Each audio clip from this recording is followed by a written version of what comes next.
today where we're going to be talking to Adam Glant. I'm Philip Hess, the Director of Metro Sales at John Rosselli and Associates in New York. And with me today is Adam Glant. He's the President of Glant Textiles and the Co-Creative Director. How are you doing today, Adam? I'm doing well. How are you? I'm great. It's beautiful here in New York, and we're glad to be back in the Rosselli showroom. All of our showrooms are open, and we carry the Glant line in our New York showroom and in our DC showroom. So, Adam, let's get right into it. Can you tell us, or tell me and all of us, what it was like growing up in a world of textiles? Absolutely. I mean, in a word, it was wonderful. I don't really know anything different. And, growing up with a family business like this and in a world of textiles, your personal and family business life tend to kind of intertwine. It kind of becomes one and the same. It's one of those things I always joke around where it's almost like you're part of the family business regardless of a position or being on payroll. It's kind of just part of your life. Some of the oldest family photos we have of me are me with, yarns. So, but it's growing up in a family like this and with the family business was wonderful. And it really taught me to observe the world around me and notice really every detail, kind of much like a textile where, the world is beautiful and interesting, just by observing it and looking at it. But really when you dig into the details is where you see the true, artistry. And that's the same with textiles. You might walk into a room and see it beautiful on a sofa, but when you really go up to it and look up close and really see what in artisan work is involved in creating it is really when you see the magic. Right. Now, you weren't always in textiles. You had a career in law before joining it. What was your passion that brought you to the family business? What led you there from law? Yeah, well, so combined. Yeah, I mean, thankfully there isn't as much of an overlap as there could be. But I practiced international corporate law in Milan and Seattle before joining the company about 10 years ago. But I will say that even when I was working in the law, all of my vacations primarily were to go to Italy, where our mill is, that we own, to help run that and to work with design. So, again, even if you're not really officially part of it as a family business, you're part of it. But, after doing that, and I loved that work, but I was still, in a way tethered to Glant and loved that. And, even in high school, I worked when I was 16, for instance, for a summer, I worked at a mill in northern France. And then when I was 17, I worked at our mill in northern Italy, kind of learning what the production side of things was like. And, really being surrounded by people that are passionate about design and passionate about creating beautiful, artisan pieces of art, essentially. And that imparted a passion in me to create beautiful things, to be surrounded by beautiful things. And frankly, I took for granted growing up in this industry that business is not always creative, or at least creative in the same way. And I really missed that. And it was a wonderful transition to come into the business and have it be a more official part of my life. That's amazing. That's so great. And the mill in Italy, they do amazing work, or you all do amazing work. What it is about that mill that enables you guys to create the amazing textiles that you do? Yeah. So thank you, first off. We work hard at what we do. Our mill in Italy is located in Bergamo in Italy, and in the northern part. And it's northeast of Milan. It's on the road from Milan to Venice, in about a third of the way, in the very first foothills of the Alps. And Bergamo is a walled city that goes higher and higher up into the mountains. It's really a beautiful place. And I grew up going there all the time because of our mill. And our mill was actually started before us in the 50s, in the post-war era in Italy, when Italy was really kind of redefining what Italian style and design was. And it was part of that movement, in that kind of mid-century modern Italian style movement, And, you know, just like the train system was then named Train Ital, like for, you know, trains in Italia, Italy, our mill is Textile, which is textiles and Italia. I mean, it was the mill for that kind of renaissance.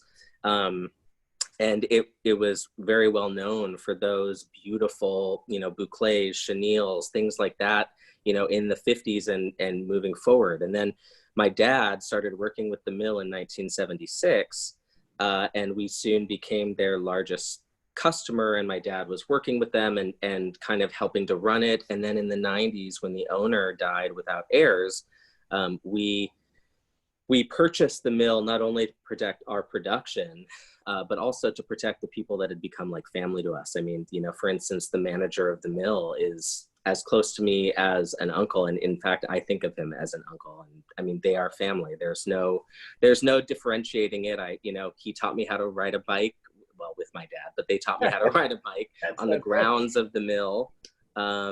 You know, not recently, when I was young. But what this mill is so, what makes this mill so special besides the people, is that it produces fabric in a way that no other mill that I know of today does anymore. And to go into a little bit of detail with that, if you don't mind, what it is about that. Yeah, and if for anybody watching this, I apologize if this is things you already know, but you know, the way that a loom works is you have the warp, which is the vertical yarns, and then you have the weft, which is the horizontal yarns, and the way that those interact creates your weave structure or your patterning. And what every mill that I know of otherwise does is they use the heavier, thicker, fancier yarns in the weft, the horizontal, and then they machine set a warp of thinner yarns that can have hundreds and hundreds and hundreds of yards, that they can have one loom dedicated to a beige warp, one loom dedicated to a black warp, one loom dedicated to a white warp, one loom dedicated to a yellow warp, whatever it is. They don't need to touch the warp often, and they can just change the weft yarns often to change your patterning or what texture you're creating on that loom. We don't do that. So every yarn for us is custom spun to our specifications, custom dyed to our specifications. And then we put the same heavier, thicker yarn, fancier yarns that are in the weft in the warp. And what that means is that it has to be hand set. And so that is 1,200 to 2,400 yarns across the warp that have to be hand threaded through a needle and then hand tied to the yarn in front of them. And that takes about 8 to 10 hours. And when I say 8 to 10 hours, that is from skilled artisans who have been doing this their entire lives and whose families have been doing this for generations. I mean, if I've done this, and even if I tried to do this, it would take me over a week. But it takes 8 to 10 hours. And because they're heavier and thicker yarns, what happens is that the rolls are so heavy, you can only weave 100 to 150 yards before you have to re-hand set a warp. You can't have it just exist. So it's a lot more time, a lot more effort, and a lot more skill essentially in creating this product. But what you get is a beautifully performing fabric that lasts, because you have these special yarns in both the warp and the weft, not just running in one direction and burying the other yarns. And at the same time, if we think something needs a backing or might need a backing, we actually weave in a secondary warp at the time of weaving that is woven together with the fabric to act as that backing. So really, you get a very high performing fabric that truly lasts. Wow, because that's amazing. Because one thing we do hear a lot in the Rosselli showroom is that your line is not only visually beautiful, but it's a true tactile experience. It's touch it, you know, when I'm presenting it or when people are in the show, they're always touching it and commenting on the whole experience on it. And let's talk about the collections, because your collections are amazing, beautiful, thank you, wonderful collections, but each one has a unique story behind it. When I get them from you, there's a nice write-up, there's a family history and everything. Tell us about what goes into that, all the aspects. Absolutely. Well, so, you know, each collection truly does have its own story and its own inspiration, but we work 18 months out and we're constantly having conversations about design and inspiration. My dad and I primarily do the design work along with our small team in Italy. And we do all of our own color forecasting. We don't follow anybody else. We're constantly coming up with weaves between us and that small design team at the mill, and tweaking articles until they're ready to be introduced. And really, the way that we approach collections is as a cohesive unit. And often we think of multiple collections as really a continuum. So even though they might have individual sources of inspiration, really we draw inspiration from everything that we encounter. So it all acts as a continuum.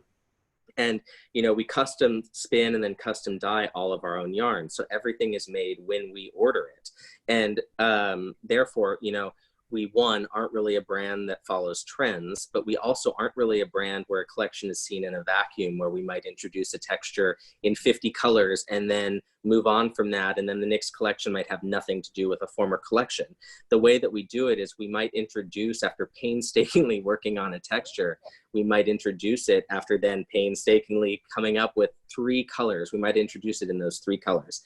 Then maybe in the next collection, we might introduce that texture in another 2 colors. And maybe a year later, we might do 3 more colors. So really the way we view an article or a texture is really as almost a living organism, where it grows and it evolves throughout the life of that texture. As we see a need for a new color and, to move in a new direction, maybe we want to hit a new end user, whatever it is. And we really view the entire collection in the same way, the overall Glant collection, where we see it almost as a living organism, where, it's evolving and growing and changing. And when coming up with these individual collections, again, that act as a continuum, we look to the overall collection and kind of think, where are there places we want to add to? How do we want this to grow and evolve? And how is it shaping, changing? We really think to the overall collection every time that we talk about design. And in that sense, it's always a continuum. And then it really then just comes together, as the progression moves. Right, and that's wonderful. Just one thing, as you think of it as the overall collection, it's the overall collections here in the Rosselli showroom. Because one thing that's amazing with us is that, all that goes into your line, that there's not one of our print collections here in the showroom that can't partner with what you're doing perfectly. So it makes us a one-stop shopping because of all that we offer. And now having your collections with us, it makes it just great for everybody coming in, that if they're shopping solids and prints, it's easy to find companions throughout the show. Absolutely. And I'm glad to hear that. And I've heard that a couple times, and we love hearing that. The way we design our product is we know that it often goes into settings with unbelievable art collections, and we want it to stand up to the art, but not compete with it. And similar to, other things that our collection is potentially pairing with, other fabrics, in the room, prints, whatnots, other items in the room that aren't even fabric. We want it to stand up to everything, but not compete with it. And that's really the beauty of it. I think that one of the huge benefits of the Glant collection, or one of the beautiful things of the Glant collection, is that it really can go into any scheme or go with any style. It's very adaptable. And that's how we view our design, is we want it to be adaptable to its setting, but not compete with the setting. Exactly. And part of what contributes to that are all the categories. We need to talk about all of the amazing categories you have. And I think you brought some samples with you. Or I do have some samples that you're going to be able to show us. So let's talk about the categories. Do you want me to call them out, or you probably have it all there? So either way. On that. So the first one that I would talk about is our Portavia category, and Portavia drapery. They're sometimes distinguished, sometimes not, but we introduced Portavia as a category after the 2008 recession, where we were hearing kind of from designers that they had often budgets they needed to accommodate, and so we created this collection where everything is under $100, and it's meant for certain jobs to be a standalone collection, and that's wonderful. But the way we designed it is it interrelates to the overall Glant collection. Again, how I mentioned earlier, we think of it in its entirety, so that if you want to, everything that's in Portavia perfectly pairs with things not in Portavia. And so depending on the job the designer is working with, they can focus purely on Portavia, or they can take Portavia and mix and match it with everything in the entire Glant collection. So, you know, a designer is only limited by their vision and potentially their budget. But, you know, that's really how we designed it. And I do have some samples just to quickly show. I mean, you know, like for instance, this is one example that's a beautiful, you know, very soft to the touch chenille Modena in color hydrangea. And I'm going to be kind of fast just so I can get through some. But, you know, here's another one is Pavia in colorway cardamom. Just a beautiful nubby neutral. I get amazing responses to that. That's okay, because after we're done, I'm sure everybody will want to come by one of our showrooms to really see these and touch them. So, yeah. I hope so, and you do. You need to touch them. Yeah. That is really where you get the benefit of them. Luca, another beautiful chenille. You know, everything is in color and neutral. You know, we really focus on texture and color nuance throughout the collection. And, you know, often people say to us, like, God, you know, those colors are so similar. But, you know, throughout our design process, we talk about who is the designer that's using this, and who is the end user that's going to have this in their home, in their hotel, in their restaurant, whatever it is. And something that is very similar might have a very different end user. And if that's the case, we want our collection to be available to either of those individuals. I mean, we want that designer to be able to find the particular thing that they want in our collection. And so that's why we might have very similar things, because we want to make sure we hit every designer. Great. Then just to show you some of the patterning. Very nice. And everything obviously comes in multiple colors. So, you know. And you're always adding colors to it, or each season. I love when we get new colors on existing ones, because that's always a good thing to get out there in front of people and show. Yeah, well, and you know, I mean, and some textures that have really, and I'll show some later, that have been in the collection for years, you know, I mean, they're still just as popular now as they were when they were introduced. And we might now have 50 colors in but you know, they were introduced over maybe 20 different collections. So, you know, it is a really growing and evolving thing. Then we have some of the drapery that's in Portavia, just to kind of show what that is like. And then we can move on to another category. In Portavia, we have about 350 SKUs. So it's a pretty sizable collection for any designer that wants to see that. Next up is our performance kind of indoor outdoor. You know, again, a lot of what we do that's indoor outdoor is made in the same way at our mill, where it's all hand set warps. And what you get from that is product that no one would know is outdoor. And we get that all the time. And that's why actually a majority, I would say, of our outdoor product is actually used indoor, just because of its easy cleanability, its inherent fade resistance. I mean, it just is so supple to the touch, you would never know that it's acrylic.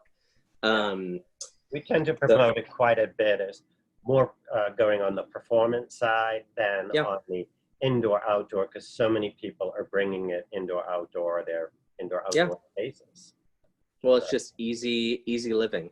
Glant Outdoor Crepe and Colorway Sand. We just introduced this texture in the most recent collection in the spring. Has had a beautiful reaction. Outdoor Lattice and Deep Lagoon. Again, you would never know that this is an outdoor. I mean, and you know, when I see our product in magazines, it's always fun for me to see where it's applied. But you know, I often see the outdoor in the middle of a living room. And to all our viewers, you really do need to come in and touch and feel these, because it's a great hand to them. The weight of them is wonderful. I know. Whenever I'm giving an in-person presentation, I always say to the designers, like, don't feel reserved, just touch everything. Which, depending if I'm in other countries, can be culturally awkward.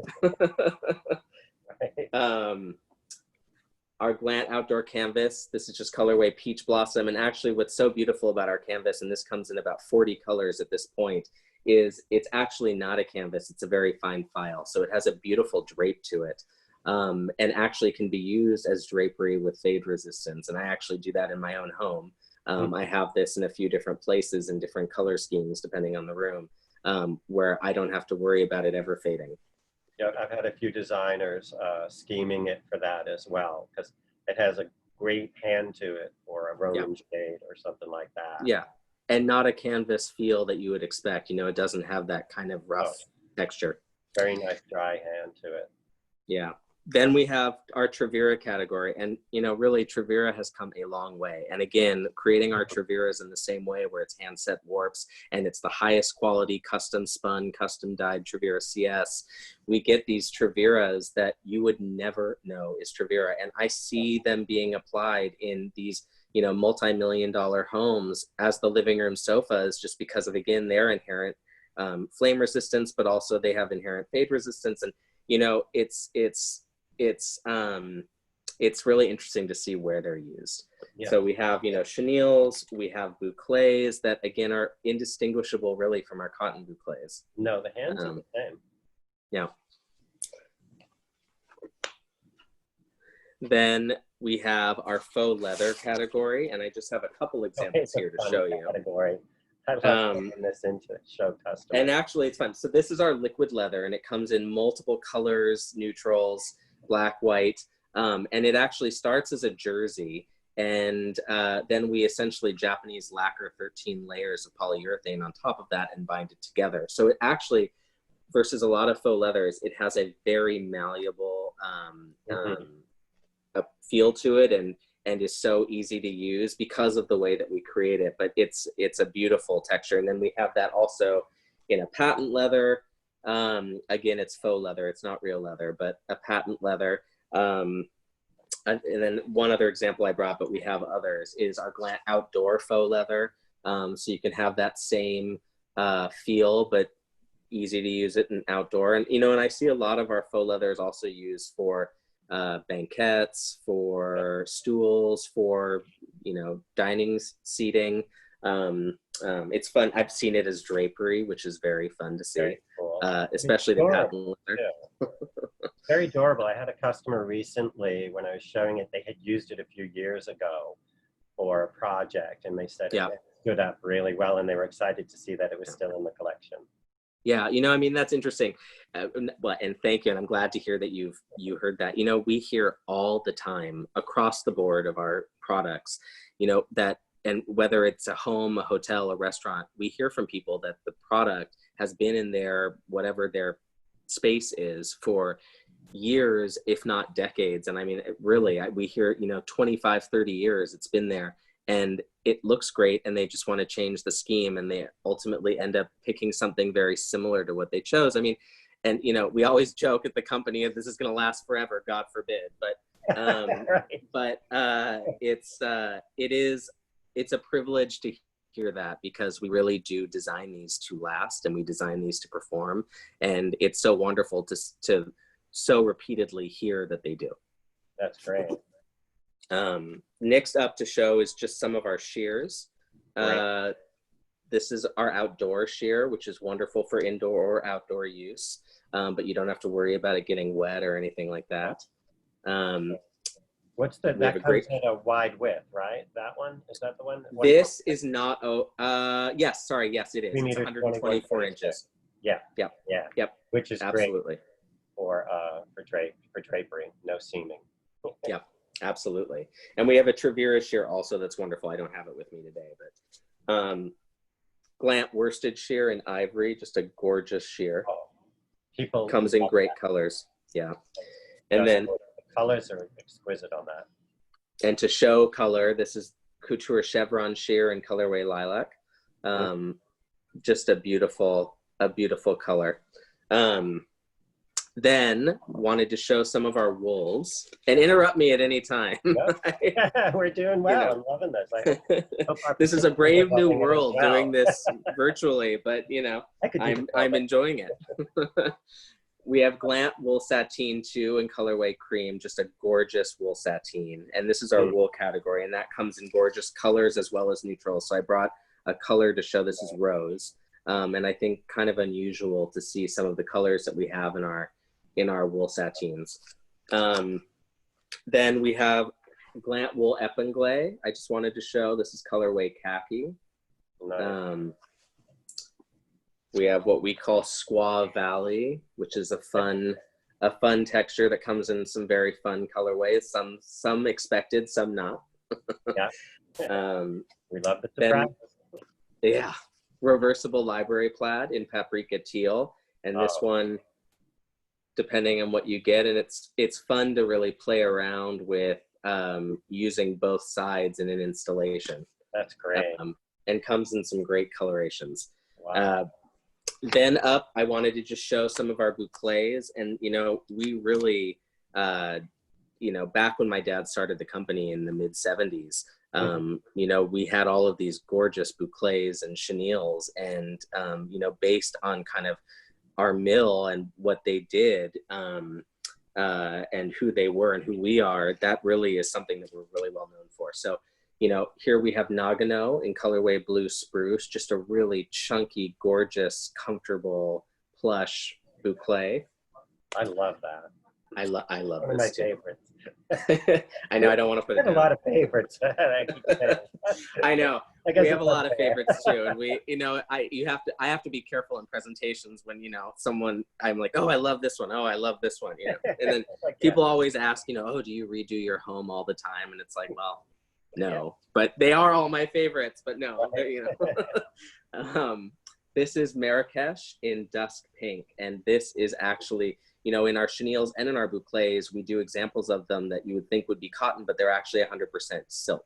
So this is 100% silk bouclé, and actually was chosen as an installation in the Louvre a few years ago for a temporary exhibition, which we were honored to have been chosen for.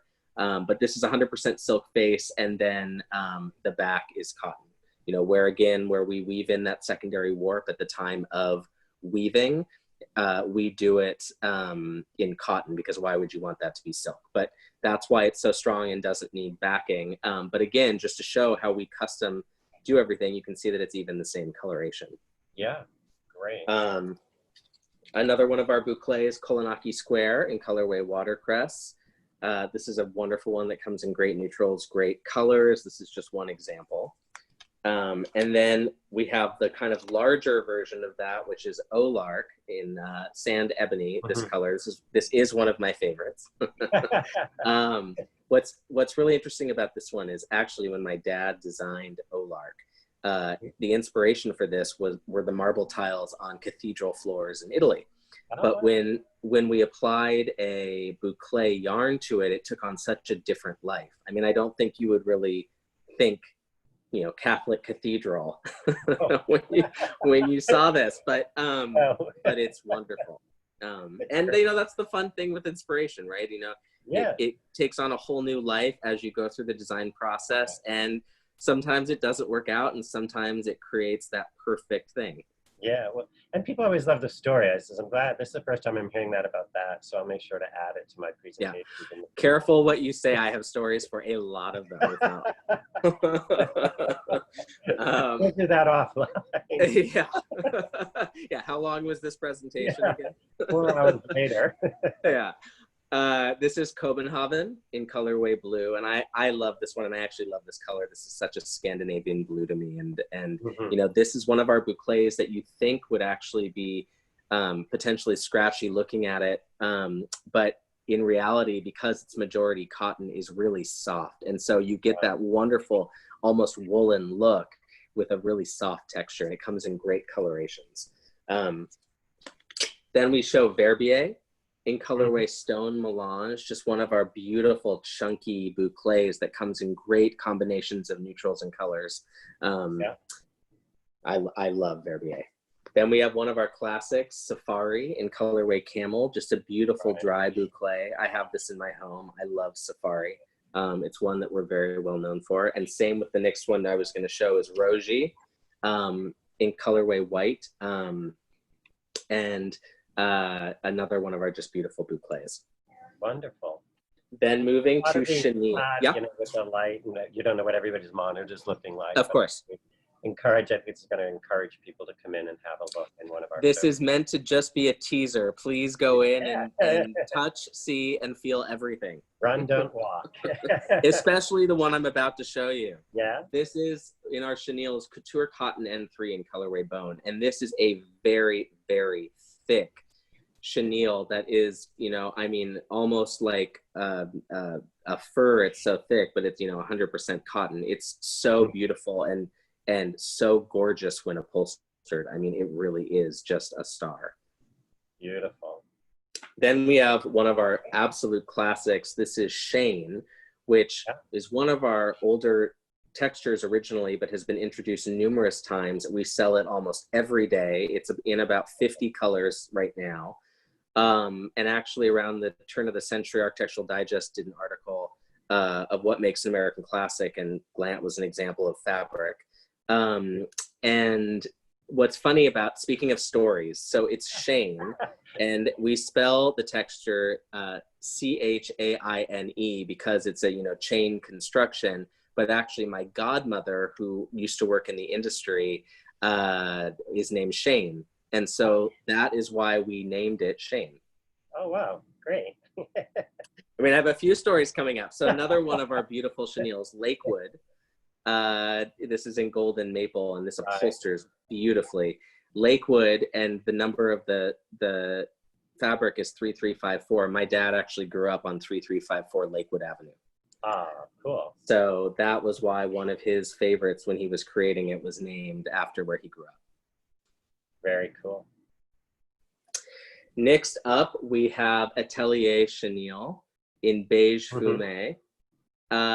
This is just a gorgeous 100% cotton chenille again, as is this Bonbon Blueberry 100% cotton gorgeous chenille. You know, I mean, I'm showing you little tidbits here and trying to go a little bit fast through them, you know, because of time. For everyone on this webinar, you know, we have 17 to 1800 SKUs in the collection. So there is a lot to look through, a lot to choose from. So I encourage all of you to do so. Next up, just to quickly go through it, is our velvets, mohairs, and tapestries. So starting with, it's just this gorgeous texture. This is Glant Silk Camel Hair in colorway camel, and that's 50% silk and 50% camel hair. And I mean, it is like butter to the touch. It is gorgeous. If anyone's going to touch something, please touch this. Next up, we have Rhapsody, which is our silk velvet in antique sage, 100% silk, just a beautiful, beautiful velvet. Then we have Symphony in colorway aqua. This is our linen velvet, and we're often told that our linen velvet is one of the best on the market. It performs beautifully, and it just lasts. I mean, it's in a number of installations, not only residential, also commercial, and really stands up to what it needs to. It has a beautiful color line on that one. Yeah, and quite a varied one. Yeah. Then in mohair, we have Glam Mohair in colorway sapphire. Just a beautiful mohair. I can see there are little threads here. It's like the story of my life. Every time I wear a sweater, I end up having another sweater of small yarns all over me by the end of the day. Next up, we have our Glant Haute Mohair. Just a beautiful, beautiful mohair. We have our Glant Silk Mohair in colorway water. Just, you know, 70% mohair, 30% silk, just a beautiful texture. And last but not least, what I have here today in mohair is the Glant Mohair 2 in colorway rose. And this one really comes in some unexpected mohair colors, some very pale colors. I mean, often what I'm told is, I mean, we have quite a range of mohair colors, but in our velvets and our mohairs, we have a lot of lighter ones as well, which especially with mohairs isn't so common, because the way that mohair comes, or the way that mohair works, is that there are inherently small, dark fibers in them. And it's harder to have lighter colors because those show up. And, you know, of course, every once in a while there might be some, but the quality of our mohair is so high that we can play in those lighter colors that a lot of people can't. Wow. Then some of our tapestries, we have Galaxy in taupe noir. I love this one. Really fun. We have Jazz in Cabaret. We have Mikado in Imperial Gold. And then next up, just to show you, is just some of our linen offerings. I mean, we really are a varied collection. I mean, we primarily are a woven texture collection. That's really what we do other than faux leathers. But it really is varied. It's hard to pigeonhole us in one area. No, definitely not. Glant linen basket weave in colorway ivory, just a beautiful thick linen. Then we have couture linen and foreign colorway leaf. And again, a gorgeous linen with hand set warps, which I don't know another mill that does it that way, but I certainly don't know another linen that is with hand set warps. Tapis antique in colorway brick, just a beautiful flame stitch linen. There we see it, yeah. Very subtle, yeah. I know it's a little hard with these monitors. Yeah. But the light's hitting it, so. And yeah, you know, you'll leave them wanting something. They're going to want to come in and see it. Exactly, exactly. Especially if I'm not talking during them. I'm here to talk them through it. Then we have St. Bart's. And hear the rest of the story. Exactly. It's like a relay race. St. Bart's in colorway sand. Then next up we have, and this is something that we're really well known for, our texture category. And I mean, that can kind of encompass a lot of our different categories all together, but we are very well known for our texture. And these are just some great examples of it. You know, Ginza in colorway stone, ivory, it just has this beautiful nubby texture that you just want to touch. And actually this one's quite interesting because, and Ginza is, you know, a district in Tokyo. Depending on the coloration of this one, it can go from very much a herringbone to very abstract, and you can't tell what it is really. Which is fun to play around with coloration with weaves when that happens. You know, where colors might offset each other. When you have two yarns, then instead in the same color, it completely changes what the patterning looks like. Getting tight on time, Adam. So I don't want to cut you off, but I don't want anybody to miss out on anything either. I am almost done, so I will be very fast. All right. Sorry. So, no, you're fine. Chamonix in color noir, just to show you, and again, that secondary warp acting as a backing. Just to go through these really, really fast. Aoyama stone ebony, something from the new collection. We have Alta in powder blue. You know, and then we also do some patterning like Afrique in onyx ivory. We have Congo in aubergine cinnamon. You know, and we do things like Gobi in colorway dune, almost looks like marble or like a desert. And when it's in other colors, almost reminiscent of waves. But then the last category I was going to just quickly mention is our couture collection, and that is just where we've drawn direct inspiration from fashion or our interpretation of fashion. So we have, you know, couture tweed that, you know, it would be a gorgeous couture gown, you know, things like couture piqué where we take something that, you know, is lustrous but make it sophisticated, couture melange, couture lumiere that is, you know, just a beautiful, gorgeous pink and rose or a black and white. And then, you know, something like a couture houndstooth in pomegranate. So, you know, there is quite a varied collection here, and there's a lot to see. It's overwhelming. It's quite expensive. It can be overwhelming. Imagine having a warehouse of inventory of it, and that it's also overwhelming. That is great. This has been amazing. Thank you so much. Now, it's my pleasure. Tell us a little bit or a quick blurb on what's next for Glant. Well, you know, I mean, we're always working on design. We always, you know, like I said, we work 18 months out. Really what's next for Glant is we're going to continue to create beautiful and timeless product and really continue doing what we do best. You know, we want to stay in our lane, be true to who we are, really focus on what we do and be the best at what we do. And I think we do that. You do. You definitely do. And that's exciting. We're so excited to have you as part of the Rosselli family. I'd like to thank everybody for coming, watching us today, taking time out of your busy day. Thank you, Adam. Yes. all of our participants. And our showrooms are open, so come on in, make an appointment, stop by, check out our website, johnrosselli.com, to find the showroom nearest you. A little sneak peek, the Rosselli showroom in New York is expanding, so that's going to be quite exciting, more room. You can walk around and shop. So thank you, everybody. Thank you again. Thank you. Adam. Take care and stay healthy. Yeah. Bye-bye. Yeah. Thank you.